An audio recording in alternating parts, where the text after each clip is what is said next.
कहानी शुरू होती है। हमें मालूम होता है कि अमेरिका के एक बहुत बड़े बिजनेसमैन पार्क का बेटा बीमार है। बीमारी भी ऐसी जिसके बारे में पता चलाने में डॉक्टर्स भी फेल हो गए। सभी रास्ते बंद हो जाने के बाद इस बच्चे के इलाज के लिए कोरिया से शेमन्स बुलाए जाते हैं, यानी वो लोग जो इस दुनिया में रहते हुए ही सोल से बातें कर सकते हैं, उनसे जुड़ी इस दुनिया में लोगों की प्रॉब्लम्स को सॉल्व कर सकते हैं। ऐसा कहने कि दुनिया में ना नजर आने वाली चीजों से मिलना, लड़ना और उन्हें कंट्रोल करना ही उनकी जॉब है। हम मिलते हैं शेमन हारिम से, जो अपने असिस्टेंट के साथ इस बच्चे का इलाज करने के लिए आई थी। हालांकि बच्चे की मोम को इन सब चीजों पे यकीन नहीं था, पर अब उनके पास कोई दूसरा ऑप्शन भी नहीं बचा था अपने बेटे को बचाने के लिए। हारिम इस बच्चे को चेक करने के लिए कुछ रिचुअल करती है और उसे मालूम होता है कि इस बच्चे के साथ जो भी इशू है वो उसके दादा या परदादा के साथ जुड़ा है। इस बारे में बात करने के लिए हारिम पार्क से मिलने उसके घर पहुंच जाती है, जहां उसे मालूम पड़ा कि ये लोग कई दहाइयों पहले ही पूरी तरह अमेरिका शिफ्ट हो गए थे। पार्क के डैड यानी इस छोटे बच्चे के ग्रैंडपा पैरालाइज्ड हैं, जबकि उसके ग्रैंडपा यानी परदादा 100 साल पहले ही मर चुके थे, जिनकी ग्रेव यानी कब्र कोरिया में ही है। पार्क हारिम को ये भी बताता है कि उनकी फैमिली में पैदा होने वाले हर बड़े बच्चे के साथ ऐसा ही कोई इशू हो जाता है। जैसे मेरे बड़े भाई, वो भी ऐसी ही किसी बीमारी में पागल खाने में मर गए थे, और अब मेरा बेटा वो तो आपके सामने ही है। सब सुनने के बाद हारिम पार्क को तसल्ली देती है कि सब ठीक हो जाएगा, लेकिन उनको और भी लोगों की मदद की जरूरत पड़ेगी। मसला थोड़ा बड़ा है, इन्हें कोरिया भी जाना पड़ सकता है। सीन कट होकर हम कोरिया में किम से मिलते हैं। ये फेंग शुई एक्सपर्ट हैं। उनका काम था मरने वाले लोगों के लिए ऐसी जगह ढूंढना जहां दफन होने के बाद उनके सोल्स को आराम और सुकून मिल जाए, वहां उन्हें कोई प्रॉब्लम ना हो। अगर सोल्स को कोई प्रॉब्लम होती है तो वो अपनी फैमिलीज को तंग करती हैं। जैसे अभी भी एक ओल्ड लेडी अपने घर वालों के ख्वाब में आकर उन्हें तंग करने लगी थी, लेकिन किम के मुताबिक उनका मसला ग्रेव नहीं थी। असल में उस ओल्ड लेडी के ग्रैंडसन ने उसके दांतों को छुपा लिया था, जिसकी वजह से वो नाराज थी। उस ओल्ड लेडी के दांत वापस रखने पर प्रॉब्लम सॉल्व हो जाती है, जिसके बाद हम देखते हैं यही इसी ग्रेवयार्ड यानी कब्रिस्तान के अंदर किम से हारिम मिलने आई है। हारिम उन्हें पार्क के बारे में बताती है, जो बहुत ही ज्यादा अमीर बिजनेसमैन है, लेकिन उनकी फैमिली में एक बहुत ही अजीब इशू है कि उनके घर पैदा होने वाला हर बड़ा बेटा बीमार रहता है, और ये सारी प्रॉब्लम्स कोरिया की जमीन से जुड़ी है, क्योंकि उनके ग्रैंडपा यहाँ कोरिया में दफन है। हारिम को उनका प्रॉब्लम सॉल्व करने के लिए किम की मदद चाहिए थी, और कोरिया का नाम सुनते ही किम मान भी जाते हैं। अगले दिन पार्क भी आकर किम से मिलता है, क्योंकि उसे अपने ग्रैंडपा का एक्सह्यूमा करवाना था। एक्सह्यूमा मतलब एक ग्रेव को खोलकर वहाँ दफन हुए इंसान को किसी दूसरी ग्रेव में दफनाना या शिफ्ट करना। इसी काम के लिए उसे किम से सारी इन्फॉर्मेशन चाहिए थी, और वो ये सब अपने बेटे के इलाज के लिए कर रहा था। पार्क अब किम को लेकर अपनी ग्रैंडपा की ग्रेव के पास जाता है, जो पहाड़ के ऊपर बनी थी। ये कोई कब्रिस्तान नहीं था। इस ग्रेव के आसपास बहुत सारे फॉक्स भी फिर रहे थे, और ये कोई अच्छा साइन नहीं था। साथ ही उनकी ग्रेव के ऊपर कोई नेम प्लेट भी नहीं थी। पार्क बताता है कि उसके ग्रैंडपा जर्नल थे, और ये ग्रेव उन्हें आर्मी की तरफ से अलॉट हुई थी। किम उसकी अभी भी बात समझ नहीं पा रहा था कि आखिर यही जगह क्यों। ये तो जगह कोई टॉम भी नहीं लग रही। वो समझ चुका था कि मसला इसी जगह में है, और ये बात वो हारिम से डिस्कस भी कर लेता है।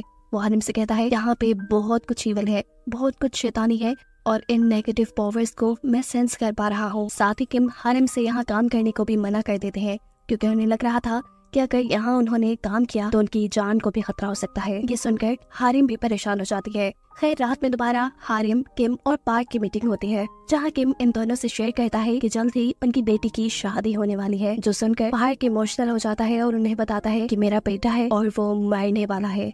उसके ये लफ्ज हारिम और किम दोनों को ही इमोशनल कर गए थे, इसलिए हारिम फैसला कर लेती है कि वो पार्क की मदद जरूर करेगी, और किम से कहती है कि हम उस ग्रेव को डिग करने के लिए वहाँ पर एक रिचुअल कर सकते हैं, एक ऐसा रिचुअल जिससे वहाँ का ईवल भटक जाए और फिर आप लोगों का काम आसान हो जाए। ये आइडिया किम को भी बेहतर लगा था, इसीलिए वो भी एक्सह्यूमेशन के लिए मान गए थे। अगले दिन एक्सह्यूमेशन का काम शुरू हो जाता है, जिसमें यहाँ पर पार्क की आर्ट भी थी, क्योंकि वो ग्रैंडपा की डॉटर थी।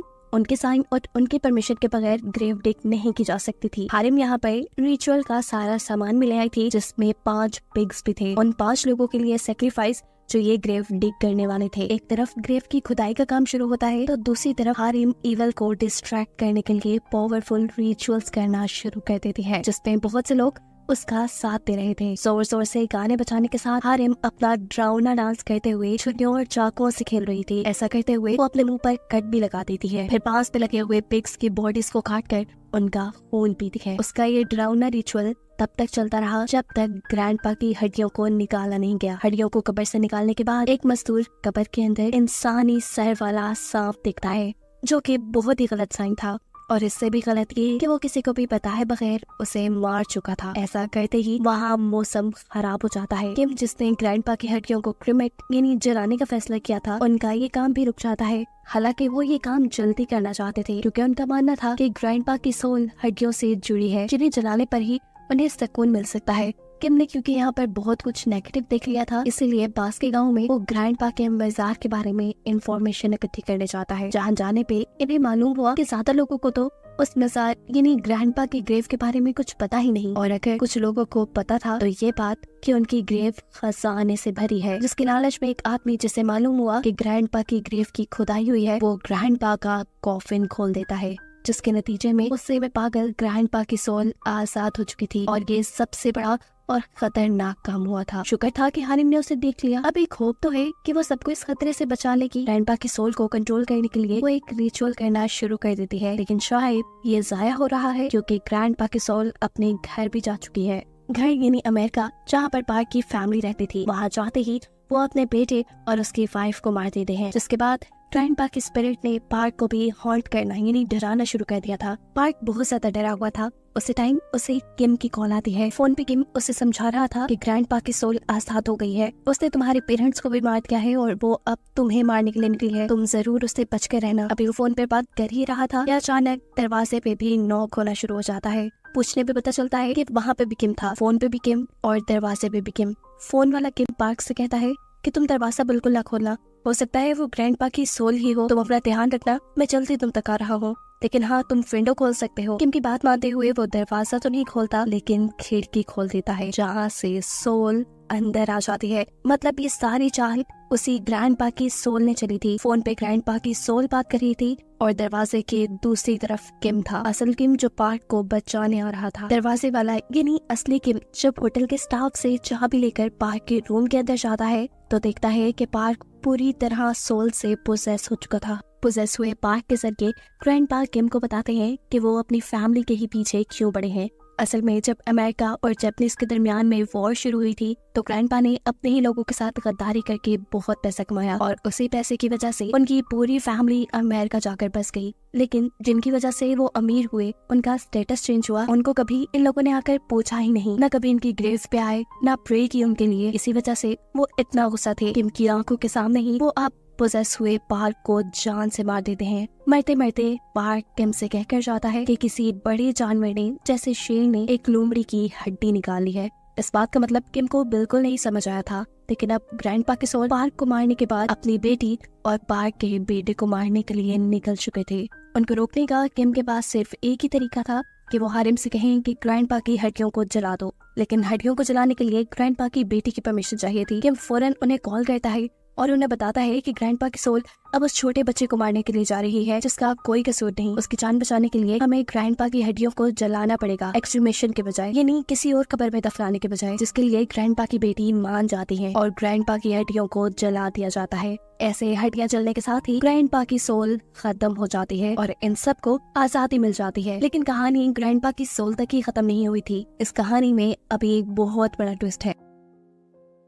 ग्रैंडपा के सोल के चले जाने के बाद किम एक ऐसे आदमी से मिलता है जिसने ग्रैंडपा की कब्र खोदने का काम किया था। उसके ख्वाब में बड़े बड़े इंसानी सर वाले सांप उसे डरा रहे थे। डरते हुए वो आदमी कहता है कि वो सांप मुझे मार देंगे। किम उसे पूछते हैं ये सब कब से हो रहा है। आदमी बताता है तभी से जब मुझे ग्रैंडपा की ग्रेव के अंदर वो इंसानी सर वाला स्नेक मिला था, जिसका सर काट कर मैंने उसे मार दिया। सारी बात की सच्चाई जानने के लिए किम दोबारा ग्रैंडपा की ग्रेव पे जाता है, जहाँ उसे वो मरा हुआ सांप मिल भी गया था। उसका सर किसी फीमेल जैसा था, जिनको बहुत ज्यादा ईवल यानी शैतानी माना जाता है। कुछ ना सोचते समझते हुए किम जब इस कब्र को और ज्यादा खोलता है तो इसी कब्र के नीचे उसे एक खड़ा हुआ कॉफिन मिलता है, जिसे देखते ही वो हारिम और उसके सभी साथियों को यहाँ बुला लेते हैं। ये सब मिलकर उस कॉफिन को बाहर निकाल लेते, लेकिन अभी तक ये लोग ये बात समझ नहीं पाए थे कि आखिर क्यों ग्रैंडपा की ग्रेव के नीचे इस कॉफिन को खड़ा किया गया था। ये कॉफिन चारों तरफ से सील्ड था। फिलहाल आधी रात का वक्त था, ये लोग इस कॉफिन का कुछ कर भी नहीं सकते थे, इसीलिए पास के एक टेम्पल में ये लोग इस कॉफिन को रखने का फैसला करते हैं। ये भी हो सकता था कि इस कॉफिन में कोई इवल स्पिरिट हो,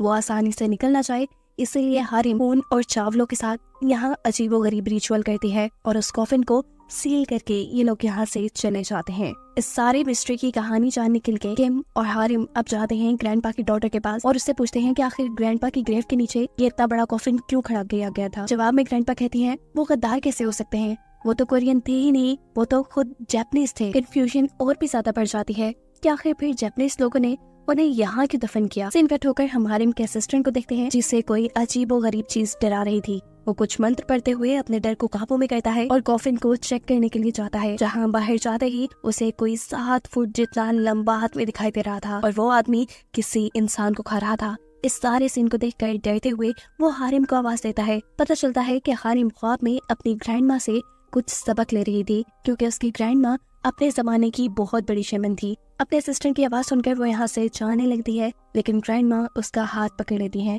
ऐसे जैसे उन्होंने कोई बहुत बड़ा खतरा देख लिया हो। लेकिन फिर भी हारिम उठकर बाहर जाती है, जहाँ उसका असिस्टेंट डरा हुआ था। ये दोनों साथ मिलकर उस कॉफिन को देखते हैं जो अब खुला हुआ था और खाली था। मतलब हारिम के असिस्टेंट ने जो 7 फुट का आदमी या भूत देखा था वो इसी कॉफिन से बाहर आ चुका था। यहाँ कॉफिन में ही एक हेलमेट भी मौजूद था जो कि किसी सैमुराई या जर्नल का होता है। ये लोग समझ जाते हैं कि जरूर इस कॉफिन में जो कोई भी था वो एक सैमुराई था, एक सोल्जर था। इतनी देर में इस रूम के बाहर वो जर्नल भी आ जाता है जो इस कॉफिन से निकला होगा। हारिम उसे देखते ही छुप जाते हैं और वो जर्नल पूछता है क्या इस रूम में कोई इंसान है। हारिम ना में जवाब देती है और कहती है मैं तो इंसानों की गुलाम हूँ और एक ट्री स्पिरिट हूँ। फिर वो जर्नल का भूत से पूछता है क्या तुम्हारे पास मेरी पसंद का खाना है। हारिम माफी मांगते हुए उससे ना में जवाब देती है और इस टाइम जर्नल जान जाता है कि रूम के अंदर कोई इंसान ही है। इससे पहले कि वो हारिम पर हमला कर देता, उसका असिस्टेंट आकर उसे बचा लेता है और जर्नल पे भी एक नेज़े से हमला करता है। लेकिन इस हमले का उसके ऊपर जरा फर्क नहीं पड़ा था। साफ मतलब था कि वो जर्नल बहुत ही खतरनाक भूत में बदल चुका है, क्योंकि अब वो असिस्टेंट को पकड़कर उसके पेट में अपना हाथ स्टेप करता है और उसकी बॉडी दरमियान से चीर कर फेंक देता है। इससे पहले कि अब ये भूत हारिम को मार देता, किम और उसका असिस्टेंट यहाँ आ जाते हैं और इस मर्तबा इस भूत को देखकर इन दोनों की भी हालत बुरी तरह खराब हो चुकी थी, क्योंकि आज से पहले उन्होंने कभी ऐसा भूत नहीं देखा था। एक सेकंड गुजरता है और इस भूत को मुर्गे की भांग सुनाई देती है। मतलब सुबह होने वाली थी और ये सोचते हुए वो एक आग का गोला बनकर यहाँ से उड़ जाता है।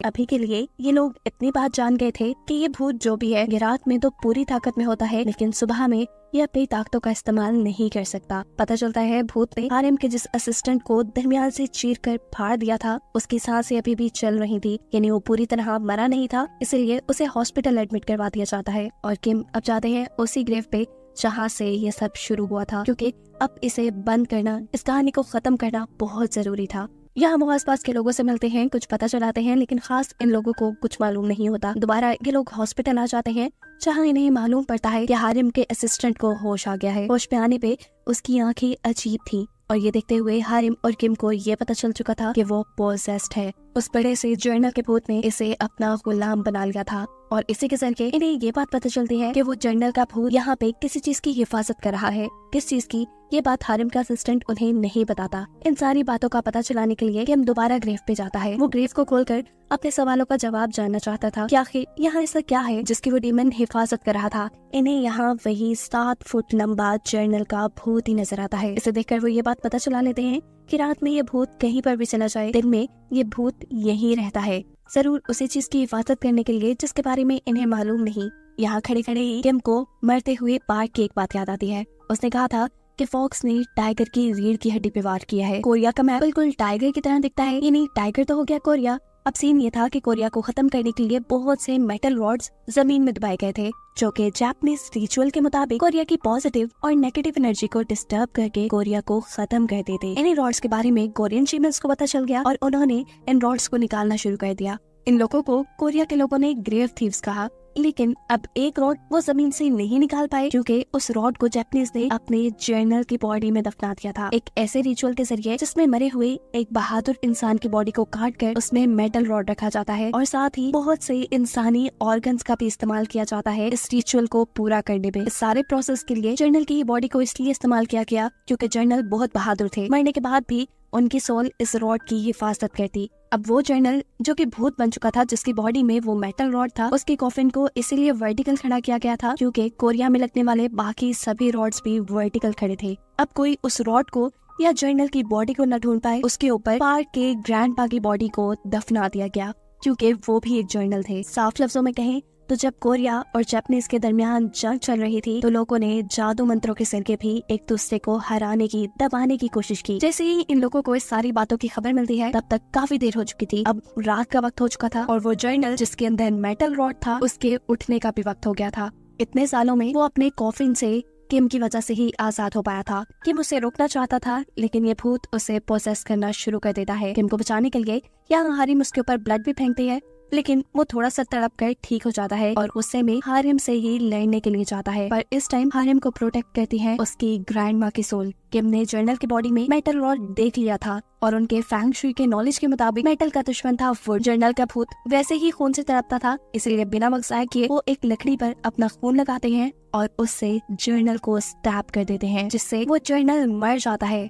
वो आखिरी रॉड जो कि कोरिया को तबाह करने के लिए इस जमीन में लगाया गया था, वो रॉड भी बाहर निकल जाता है, खत्म हो जाता है। मतलब एक तरफ तो उन्होंने अपनी सबसे बड़ी मुश्किल इस भूत को खत्म किया और दूसरी तरफ कोरिया को भी बचा लिया। भूत के मरते ही हारिम का असिस्टेंट जो उसकी पोजीशन में था वो भी वहाँ से बाहर निकल आता है। इनके सारे मिशन अब पूरे हो चुके थे, ये लोग अब सेफ थे। यही सोचते हुए ये चारों सुकून का सांस लेते हैं। कहानी के आखिर में हमें किम की बेटी की शादी दिखाई जाती है जहाँ किम रिलैक्स नजर आ रहा था और उसे हारिम और उसके असिस्टेंट्स की शक्ल में एक टीम भी मिल गई थी। इन चारों को दिखाते हुए ये कहानी यहाँ खत्म हो जाती है।